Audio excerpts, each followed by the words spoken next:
세월이 흐르는 것을 아이들 크는 거 보고 알 것 같습니다. 성철 집사님 보실 때는 우리 아이들이 큰 거 같을 것 같고, 우리가 볼 때는 아린이랑 하준이가 큰 거 보면서 시간이 흘렀구나 라고 느껴집니다. 우리가 이번 주에 묵상한 히브리서는 조금 어려우셨을 것도 같습니다. 오히려 더 편하고 쉬우신 분도 계셨겠지만 히브리서는 등장인물이나 사건이 없습니다. 처음부터 끝까지 이렇게 설명하는 말씀입니다. 물론 여러 가지 예를 들어서 말씀하고 있긴 하지만 우리는 이야기가 있는 스토리가 있는 것이 좀 편하고 재미있는데, 히브리서는 논문처럼 처음부터 끝까지 이렇게 되게 진지한 설명을 계속하고 있기 때문에 다소 어렵게 느껴질 수가 있습니다.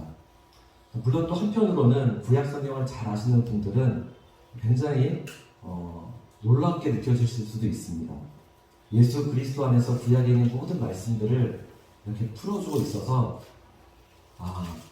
내가 부분적으로 알고 있었던 그런 말씀들이 종합 선물 세트처럼 쫙 풀어주고 있어서 새로운 지평이 열리는 희열 이런 것들이 있었을 수도 있습니다.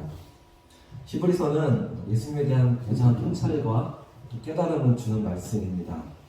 예수님은 구약 성경뿐만 아니라 이상 모든 만물의 길이요 진리요 생명이십니다.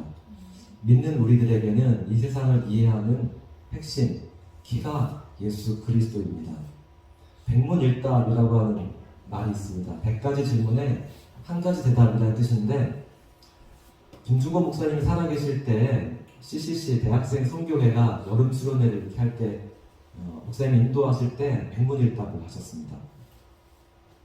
목사님께서 100가지 질문을 하시면 한 가지로 대답하는 겁니다. 그 대답은 아시죠? 예수 그리스도. 예수 그리스도라고 외치는 겁니다. 해볼까 싶은 생각이 들었는데 제가 살짝 자신 없지만 여러분이 예수 그리스도로 대답하시면 됩니다. 이런 거죠.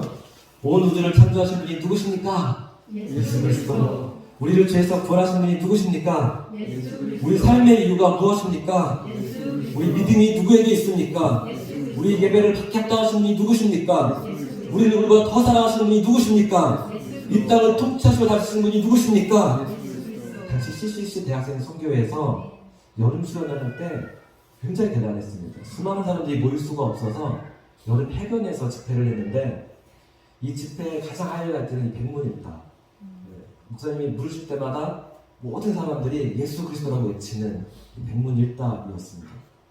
월드뷰라고 하죠. 세계관이라고 하는 것은 이 세상을 바라보는 관점, 세상을 이해하는 방식입니다. 사람들은 저마다 세상을 이해하는 방식들이 있습니다. 그런데 우리 믿음의 사람들에게는 예수 그리스도 안에서 세상을 바라보고 이해합니다.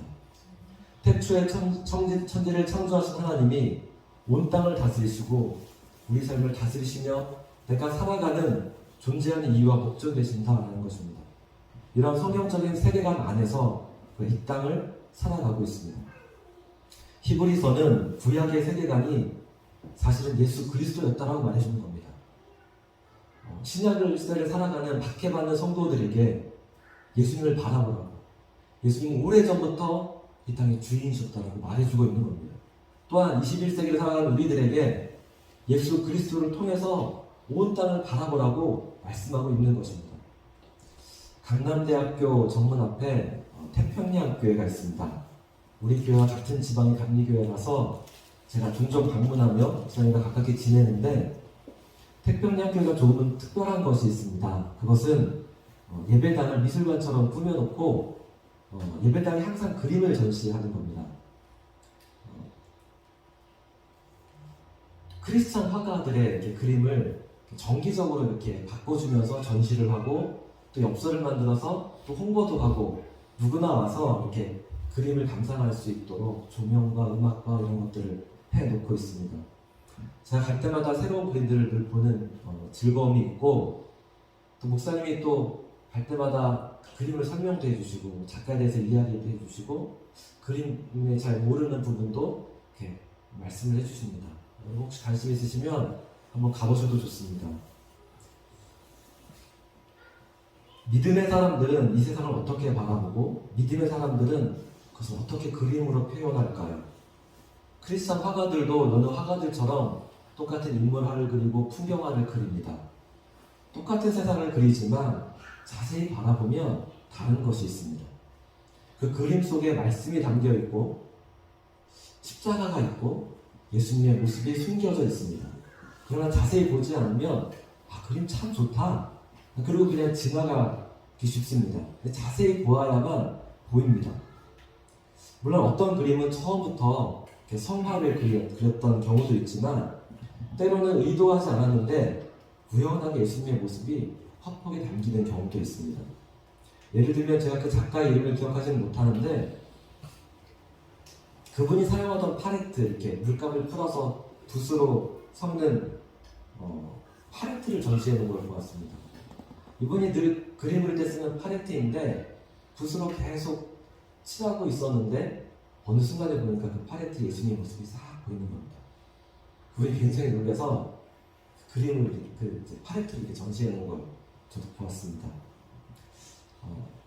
평소 주님께서 이분이 그리는 그림에 대해서 기뻐하시고 또 인정하시고 선물 같은 것을 주시는 것 같다는 생각이 그림을 보면서 들었습니다. 이처럼 전시된 그림을 보면 흐르는 시냇물인데 거기 십자가가 있고 또 창밖의 풍경인 것 같은데 예수님의 모습이 보입니다. 그러나 자세히 보아야만 이 모습을 볼 수가 있습니다.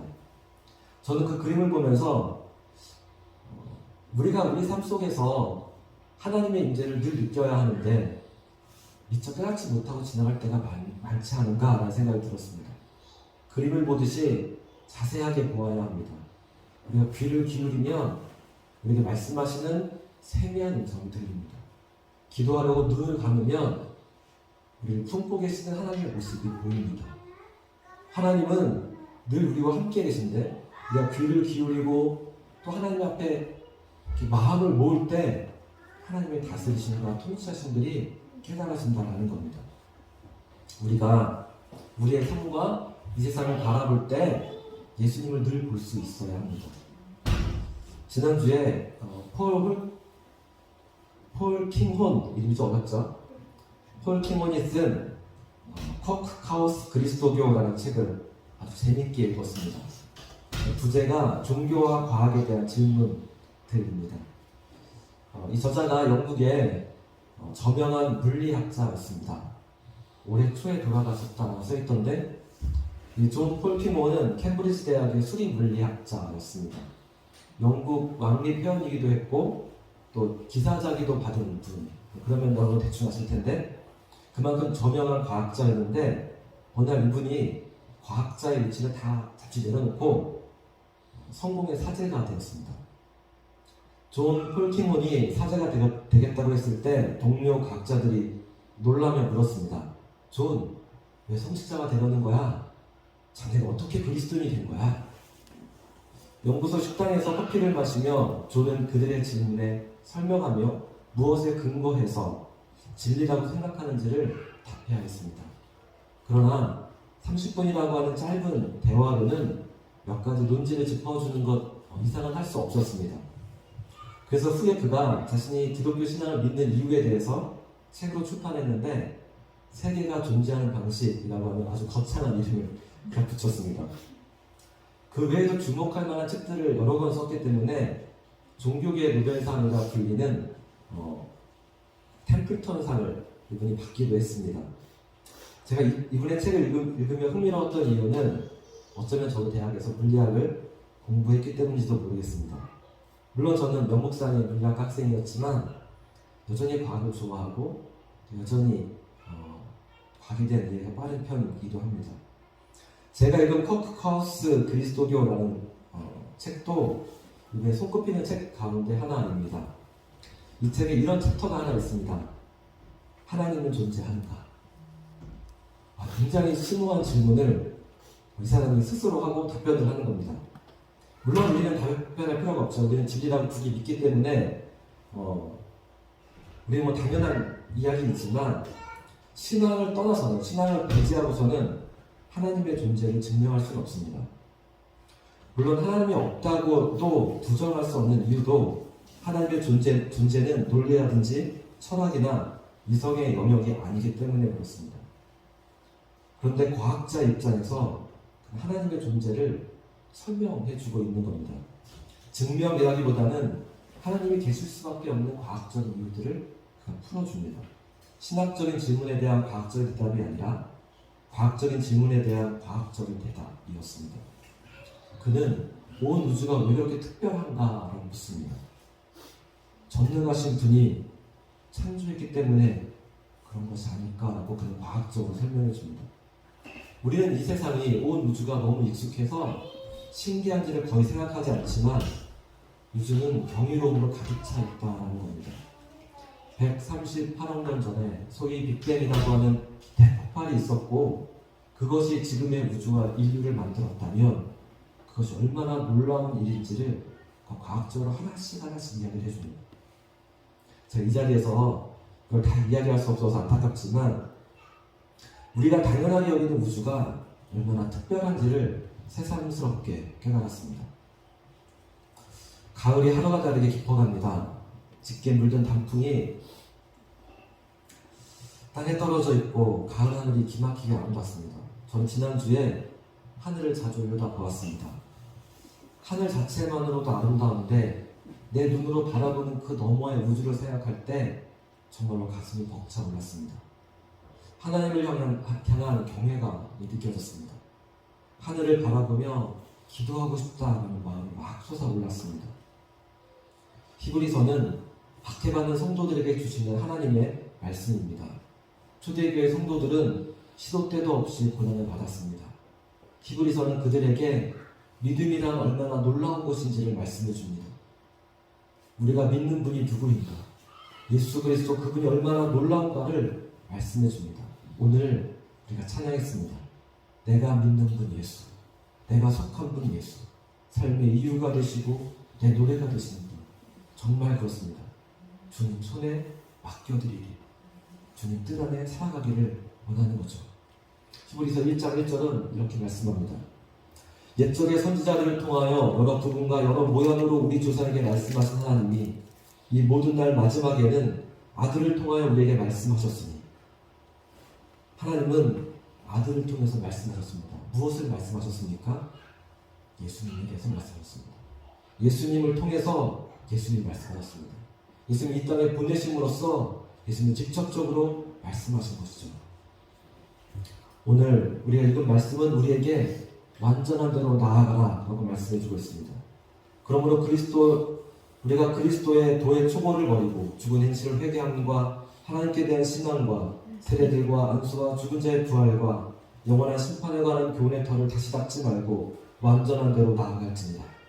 완전한 대라고 하는 것은 기초에서 벗어나 성숙한 대로 나아가라는 말이기도 하지만 완전한 것은 예수 그리스도입니다. 너희가 예수 그리스도 완전하신 그분에게 나아가라 라고 말씀하는 것입니다. 지금은 과학의 시대라고 말합니다. 사람들은 과학을 신봉합니다. 과학은 참 지식을 인도하지만 사람들이 생각할 때 종교는 의견이라고 말합니다. 세상 사람들에게 신앙이란 성경이나 목사님들의 말을 맹목적으로 받아들인 것, 순수한 진리나 또 명백한 진리는 아니라고 사람들은 생각합니다. 그러나 존 홀킹호는 이것이 근본적인 실수이자 커다란 재앙이다 라고 말합니다. 종교가 정말 그런 것이라면 나는 믿지 않았을 것이다 라고 말합니다. 그는 종교적인 탐구가 과학적인 탐구와 똑같이 진리를 추구하며 근거 있는 믿음을 갖는 것이다 라고 말하고 있습니다. 저는 정말 이 말에 동의합니다. 믿음이라고 하는 것은 근거 있는 것입니다. 하나님을 믿는다라고 하는 것은 확신한 것입니다. 완전한 데 나아가라고 우리에게 말씀하고 있는 거죠. 그것은 분투입니다. 온 열정을 쏟아야 되는 것이죠. 그리스도의 도의 초보를 버리고 완전한 데 예수 그리스도 안에 나아가 확실한 일에 거하는 우리 모두가 되기를 간절히 원합니다. 같이 기도하시겠습니다.